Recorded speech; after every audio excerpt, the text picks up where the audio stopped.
ಕೃಷಿ ಪ್ರಧಾನ ಮಂಡ್ಯ ಜಿಲ್ಲೆಯಲ್ಲಿ ಕೃಷಿ ಕಾರ್ಮಿಕರ ಕೊರತೆಯಾಗಿರುವ ಹಿನ್ನೆಲೆ ಮುಯ್ಯಾಳು ಪದ್ಧತಿಯನ್ನು ಮುನ್ನೆಲೆಗೆ ತರಲಾಗುತ್ತಿದೆ. ಕೃಷಿ ಕಾರ್ಮಿಕರ ಕೊರತೆ ತಪ್ಪಿಸಲು ಮಂಡ್ಯದ ರೈತರ ಶಾಲೆಯಿಂದ ವಿನೂತನ ಕಾರ್ಯಕ್ರಮ ಹಮ್ಮಿಕೊಳ್ಳಲಾಗಿದ್ದು, ನೆಲದ ನಂಟು ಹೆಸರಲ್ಲಿ ಮತ್ತೆ ಮುಯ್ಯಾಳು ಪದ್ಧತಿ ಮುನ್ನೆಲೆಗೆ ತರಲು ರೈತರ ಶಾಲೆಯಿಂದ ಹೊಸ ಪ್ರಯತ್ನ ಮಾಡಲಾಗಿದೆ. ಮಂಡ್ಯ ಜಿಲ್ಲೆಯ ಆಲಕೆರೆ ಗ್ರಾಮದಲ್ಲಿನ ದೇಶದ ಮೊದಲ ರೈತರ ಶಾಲೆಯಿಂದ ನೆಲದ ನಂಟು ಹೆಸರಲ್ಲಿ ಮುಯ್ಯಾಳು ಮೂಲಕ ಭತ್ತದ ನಾಟಿ ಕಾರ್ಯಕ್ರಮವನ್ನು ಹಮ್ಮಿಕೊಳ್ಳಲಾಗಿದೆ. ಈ ರೈತ ಶಾಲೆಯ ವಿನೂತನ ಕಾರ್ಯಕ್ರಮಕ್ಕೆ ಐಟಿ-ಬಿಟಿ ಉದ್ಯೋಗಿಗಳು, ಕೃಷಿ ವಿದ್ಯಾರ್ಥಿಗಳು ಸೇರಿದಂತೆ ಹಲವು ಸಂಘ ಸಂಸ್ಥೆಗಳು ಕೈಜೋಡಿಸುತ್ತಿದ್ದು, ಮಂಡ್ಯದ ಆಲಕೆರೆ ಗ್ರಾಮದಲ್ಲಿ ಮುಯ್ಯಾಳು ಸಂಸ್ಕೃತಿಗೆ ಚಾಲನೆ ನೀಡಿ ಭತ್ತದ ನಾಟಿ ಕಾರ್ಯ ಆರಂಭಿಸಲಿವೆ. ಭತ್ತದ ನಾಟಿ ಕಾರ್ಯಕ್ಕೆ ಆಲಕೆರೆ ಗ್ರಾಮದಲ್ಲಿ ಜಮೀನು ಹದಗೊಳಿಸಿ ಪೈರು ಕಿತ್ತು ಸಕಲ ಸಿದ್ಧತೆ ಮಾಡಿಕೊಳ್ಳಲಾಗಿದ್ದು, ಕಾರ್ಯಕ್ರಮದಲ್ಲಿ 200ಕ್ಕೂ ಹೆಚ್ಚು ಮುಯ್ಯಾಳು ಕಾರ್ಮಿಕರಿಂದ ಭತ್ತದ ನಾಟಿ ಕಾರ್ಯ ನಡೆಯಲಿದೆ. ಮುಯ್ಯಾಳು ಸಂಸ್ಕೃತಿ ಮೂಲಕ ಪರಸ್ಪರ ಸಹಕಾರ ಹಾಗೂ ರೈತರಿಗೆ ಆರ್ಥಿಕ ಹೊರೆ ತಪ್ಪಿಸಲು ವಿನೂತನ ಪ್ರಯತ್ನಕ್ಕೆ ಮುಂದಾಗಿದ್ದು, ರೈತರ ಶಾಲೆಯ ನೆಲದ ನಂಟಿನ ವಿನೂತನ ಕಾರ್ಯಕ್ರಮಕ್ಕೆ ಸಾರ್ವಜನಿಕರಿಂದ ಮೆಚ್ಚುಗೆ ವ್ಯಕ್ತವಾಗುತ್ತಿದೆ. 5 ಎಕರೆ ಭತ್ತ ನಾಟಿ ಕಾರ್ಯ ನಡೆಯಲಿದ್ದು, ಪುರಾತನ ಕಾಲದಿಂದಲೂ ನಡೆದುಕೊಂಡು ಬರುತ್ತಿದ್ದ ಮುಯ್ಯಾಳು ಪದ್ಧತಿಗೆ ವಿಶೇಷ ಮನ್ನಣೆ ದೊರೆಯಲಿದೆ.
ಅವರು ತೋರ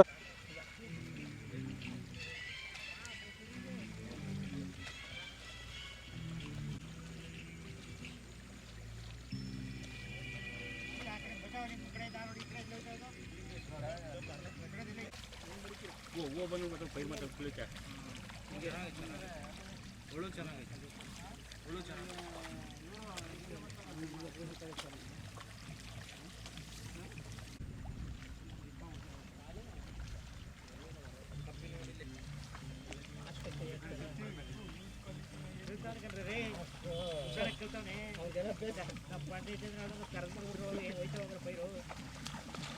ಮೇಕತೆ ನನಗೆ ಕಟ್ಕೊಂಡು ಹಾಕಿ ಹಂಗೆ ಹಾಕ್ಬಿಡಿ ಅವನಿಗೆ ಡೇ ನಮ್ಮ ಇದು ನಮ್ಮದ ಪೈಕಿ ಹಾಕ್ಬಿಡು ಸ್ವಲ್ಪ ಅಲ್ಲೇ ಎತ್ಬಿಟ್ರೆ ಪೈಕಿ ಬಿಡ ಊಟ ಮಾಡಿ ಸೌಟರ್ಗಳ ಕೈಲಲ್ಲ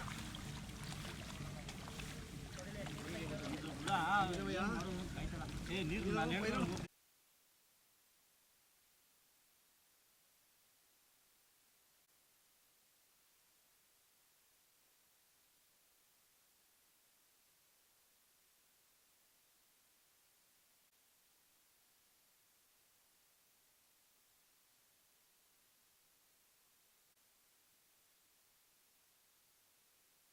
ನಾವು ಆಲಕೆರೆ ಗ್ರಾಮದ ರೈತ ಶಾಲೆಯ ವಿದ್ಯಾರ್ಥಿಗಳು. ನಾವು ಈ ದಿನ ನಮ್ಮ ಸ್ನೇಹಿತರಾಗಿರ್ತಕ್ಕಂಥ ಚಂದ್ರವರ ಗದ್ದೆ ನಾಟಿ ಇದೆ.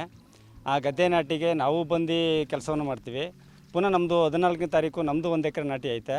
ಅವರು ಬಂದು ನಮಗೆ ಪೈರು ಕೀಳೋದು, ತೆವ್ರು ಹಾಕೋದು ಮತ್ತು ತೆವ್ರು ಸಾವಿರೋದು ಇನ್ನಿತರ ಎಲ್ಲ ಕೆಲಸಗಳನ್ನು ಜೊತೆ ಕೂಡಿಸ್ಕೊಂಡು ಒಗ್ಗೂಡಿಸ್ಕೊಂಡು ನಾವು ರೈತರ ಶಾಲೆ ಕಡೆಯಿಂದ ಮುಯ್ಯಾಳು ಪದ್ಧತಿಯಲ್ಲಿ ನಾವು ಈ ಕಾರ್ಯಕ್ರಮವನ್ನು ರೂಪಿಸ್ತಾ ಇದ್ದೀವಿ. ಏನನ್ಸುತ್ತೆ ಸರ್, ಈಗ ಆಳುಗಳು ನಮಗೆ ತುಂಬ ಅಭಾವ ಆಗಿರೋದ್ರಿಂದ ಈಗ ಯಾರೋ ಒಂದು ಬೆಳಿಗ್ಗೆ ಕೆಲಸಕ್ಕೆ ಅಂತ ಬಂದಾಗ ಅವ್ರೇನು ಮಾಡಿಬಿಡ್ತಾರೆ, ನಾವು ಬರೋದು ಕಣಪ್ಪ ನಮ್ಮ ಕೆಲಸವೇ 500 ಕೊಡು, 600 ಕೊಡು, 700 ಕೊಡು ಅಂತಾರೆ. ಆ ರೀತಿಯಲ್ಲಿ ನಾವು ಕೇಳೋಕೆ ಹೋದಾಗ ಇವತ್ತು ಬರ್ತೀನಿ, ನಾಳೆಗೆ ಬರ್ತೀನಿ, ನಾಳಿದ್ದು ಬರ್ತೀನಿ ಅಂದರೆ ಅವಾಗೇನು ನಮ್ಮ ವ್ಯವಸಾಯ ಹಿಂದುಳಿದೋಗುತ್ತೆ. ಆ ಹಿಂದುಳಿದೋಗಬಾರ್ದು, ವ್ಯವಸಾಯ ಸಮೃದ್ಧಿಯಾಗಿ ನಡಿಬೇಕಾದ್ರೆ ನಾವು ಮುಯ್ಯಾಳು ಪದ್ಧತಿಯನ್ನು ಅನುಸರಿಸ್ಕೊಂಡು ಭಾಳ ಅನುಕೂಲವಾಗ್ತಾಯಿದೆ ಈ ಕೆಲಸದಿಂದ ನಮಗೆ.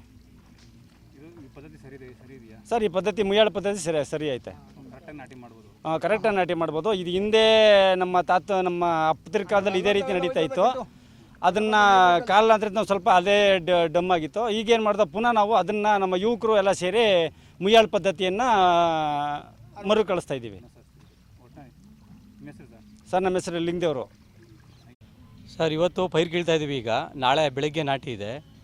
ನಮ್ಮ ರೈತರ ಶಾಲೆಯ ವಿದ್ಯಾರ್ಥಿಗಳೇನಿದ್ದಾರೆ ಆ ಎಲ್ಲ ವಿದ್ಯಾರ್ಥಿಗಳಿಗೆ ನಾವು ಭತ್ತದ ನಾಟಿಯನ್ನು ಸರಿಯಾದ ಸಮಯಕ್ಕೆ ಮಾಡಿದ್ರೆ ಅದರಲ್ಲಿ ಇಳುವರಿನೂ ತೊಗೋಬೋದು, ಆ ಕಾಳುಗಳ ಗುಣಮಟ್ಟನೂ ಕೂಡ ಚೆನ್ನಾಗಿರ್ತದೆ.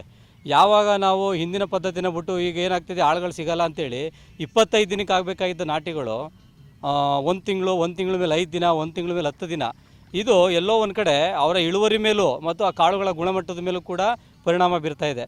ಈ ಆಳುಗಳು ಮೇಜರಾಗಿ ಸಿಗೋದಿಲ್ಲ ಅಂತ ಮನಗಂಡು ನಾವು ನಮ್ಮ ರೈತರ ಶಾಲೆ ವಿದ್ಯಾರ್ಥಿಗಳೇನಿದ್ರು ಅವ್ರಿಗೆ ನಾವುಗಳೇ ಎಲ್ಲ ಸೇರಿ ಮುಯ್ಯಾಳು ಪದ್ಧತಿನಲ್ಲಿ ಯಾಕೆ ನೀವು ಕೆಲಸ ಮಾಡಬಾರ್ದು, ಯಾಕೆ ನಮ್ಮ ಶಾಲೆ ಮುಖಾಂತರ ಇದೊಂದು ಅಭಿಯಾನ ಮಾಡಬಾರ್ದು ಅಂತೇಳಿ ನಾವು ನಿರ್ಧಾರ ಮಾಡಿ ಕನ್ನಡ ಮನಸ್ಸುಗಳು ಮತ್ತು ಕರ್ನಾಟಕ ಅಂತ ಏನು ಹೇಳ್ತಾರೆ ಆ ತಂಡದವ್ರ ಜೊತೆ ಮಾತಾಡಿ ಸಂಪೂರ್ಣ ಕೃಷಿ ವಿದ್ಯಾಲಯದ ಸ್ಟೂಡೆಂಟ್ಸ್ಗಳಿದ್ದಾರೆ ಅವ್ರ ಜೊತೆನೂ ಮಾತಾಡಿ ನೋಡಿ ಈ ರೀತಿಯ ಒಂದು ಕಾರ್ಯಕ್ರಮವನ್ನು ರೂಪಿಸೋಣ. ಮುಯ್ಯಾಳು ಪದ್ಧತಿಗಳು ಹಿಂದೆ ಏನಿತ್ತು ಅದನ್ನು ಇವತ್ತು ಜಾರಿಗೆ ತಂದು ಸರಿಯಾದ ಸಮಯಕ್ಕೆ ನಾಟಿ ಮಾಡ್ಕೊಳ್ಳೋದೇ ಆಯಿತು ಅಂತಂದರೆ ನಮಗೆ ಇಳುವರಿ ಮತ್ತು ಕಾಳುಗಳ ಗುಣಮಟ್ಟನೂ ಚೆನ್ನಾಗಿರುತ್ತೆ, ನಮ್ಮ ಖರ್ಚುಗಳು ಕೂಡ ಕಡಿಮೆ ಆಗ್ತಾ ಹೋಗುತ್ತೆ. ನಾನು ಹೋಗಿ ಅವ್ರ ಗದ್ದೆಯಲ್ಲಿ ಕೆಲಸ ಮಾಡ್ತೀನಿ, ಅವ್ರು ಬಂದು ನಮ್ಮ ಗದ್ದೆಯಲ್ಲಿ ಕೆಲಸ ಮಾಡ್ತಾರೆ. ಇಲ್ಲಿ ಕೆಲಸಕ್ಕೆ ಪ್ರತಿಯಾಗಿ ಕೆಲಸನೇ ತಗೋತೀವಿ, ಯಾವುದೇ ಹಣವನ್ನು ಅಪೇಕ್ಷೆ ಪಡೋದಿಲ್ಲ. ಹಾಗಾಗಿ ಎಲ್ಲೋ ಒಂದು ಕಡೆ ನಮಗೆ ಹಣದ ಉಳಿತಾಯವೂ ಕೂಡ ಚೆನ್ನಾಗಾಗುತ್ತೆ, ನಮ್ಮ ಇಳುವರಿನೂ ಕೂಡ ಜಾಸ್ತಿ ಆಗುತ್ತೆ. ಹಾಗಾಗಿ ಈ ಒಂದು ಮುಯ್ಯಾಳು ಪದ್ಧತಿಯನ್ನು ಜಾರಿಗೆ ತರಬೇಕು ಅಂತೇಳಿ ಈ ಒಂದು ಕಾರ್ಯಕ್ರಮವನ್ನು ರೂಪಿಸ್ಕೊಂಡಿದ್ದೀವಿ. ಇವತ್ತು ಪೈರು ಕೀಳ್ತಾ ಇದ್ದೀವಿ ಸರ್, ನಾಳೆ ಬೆಳಗ್ಗೆ ನಾಟಿ. ಸತ್ಯಮೂರ್ತಿ, ಸಂಸ್ಥಾಪಕ ಮುಖ್ಯಸ್ಥರು, ರೈತರ ಶಾಲೆ. ಸರ್ ಹೇಳಿ. ಏನಂದರೆ ಸತ್ಯಮೂರ್ತಿಯವರು ಏನು ಈ ಆಧುನಿಕ ಕೃಷಿ ಪದ್ಧತಿಯಲ್ಲಿ ಒಂದು ದಿಟ್ಟ ಹೆಜ್ಜೆಯನ್ನು ಇಟ್ಟಿದ್ದಾರೆ. ಇದು ತುಂಬ ದೊಡ್ಡದು, ಇದು ತುಂಬ ಶ್ಲಾಘನೀಯ. ಇದು ಆತ್ಮೀಯರವನ್ನು ಹೆಗ್ಗಳಿಕೆ ಅಲ್ಲ, ಇದು ನಮ್ಮ ಸಂಘಟನೆ ಬೆಂಬಲ ಕೊಟ್ಟಿದೆ ಅನ್ನೋದು ಅಲ್ಲ. ಇಡೀ ಮಂಡ್ಯ ಜಿಲ್ಲೆಯಾದ್ಯಂತ ಈ ಮುಯ್ಯಾಳು ಪದ್ಧತಿನ ಏನು ಮುನ್ನೆಲೆಗೆ ತಂದಿದ್ದಾರೆ ಸತ್ಯಮೂರ್ತಿಯವರು.